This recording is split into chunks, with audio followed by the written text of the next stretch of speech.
오늘 공과의 제목은 예수님의 마음을 품어요. 공과 보면서 말씀 같이 한번 읽어보겠습니다.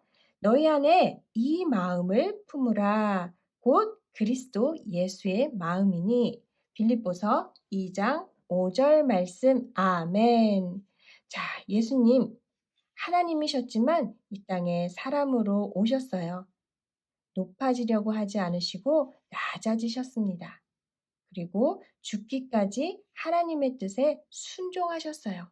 섬기고 순종하는 모습 통해서 예수님의 마음이 어떤 마음인지 우리는 알게 됩니다. 자, 우리 어떻게 이런 예수님의 마음을 품고 살 수 있을까요?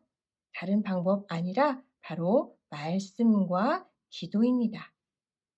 전심으로 하나님의 말씀에 귀 기울일 때 하나님께서는 말씀을 통해서 우리의 마음 가운데 예수님의 마음을 품게 해주세요. 그리고 전심으로 기도할 때에 우리가 하나님의 뜻에 순종하고픈 마음을 부어주십니다. 우리 예수님의 마음을 품고 하나님의 뜻을 이루는 모두가 되기를 바랍니다. 자, 말씀 그림을 살펴봤는데요. 오리고 붙여서 공과를 만들어 보겠습니다.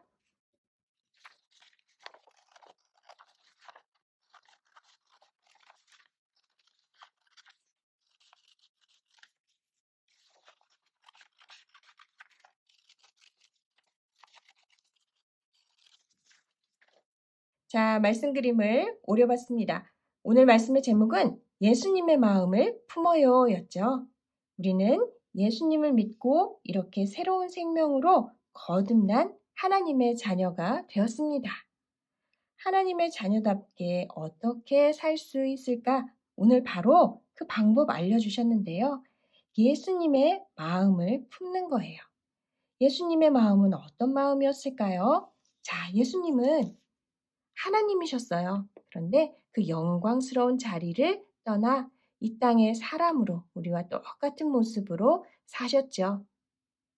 섬기는 모습으로 사셨습니다.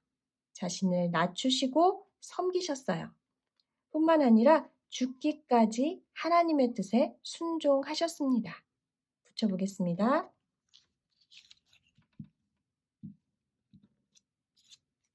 자, 순종하는 척, 또 섬기는 척 하지 않으셨어요. 높아지려 하기보다 낮아지셔서 종으로 우리를 섬기시고 또 죽음으로 우리를 구원해 주셨어요. 그 결과 어떻게 됐나요? 하나님께서는 이 예수님의 순종을 통해 높은 이름을 주셨다라고 오늘 성경은 말씀해 주십니다. 하나님께서 높여 주셨어요. 자, 우리는 어떻게 매일매일 나쁜 마음이 아니라 예수님의 마음, 낮아진 마음, 하나님의 뜻에 순종하는 마음을 품고 살아갈 수 있을까요? 어떻게 하면 그렇게 살아갈 수 있을까요? 자, 뭐 하고 있어요? 말씀 듣고 있습니다.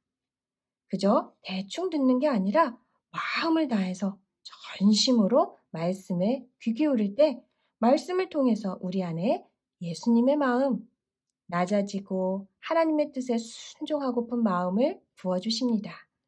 또 뭐 하고 있나요? 기도하고 있죠. 전심으로 마음을 다해 간절히 기도할 때 우리는 예수님의 마음을 품게 됩니다. 붙여보겠습니다.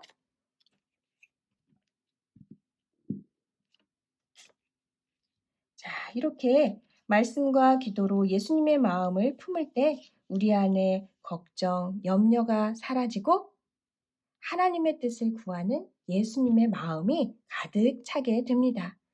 자, 오늘 말씀의 제목은 예수님의 마음을 품어요 였습니다. 자, 예수님은 그 삶을 통해 예수님의 마음이 어떠한 마음인지 보여주셨어요.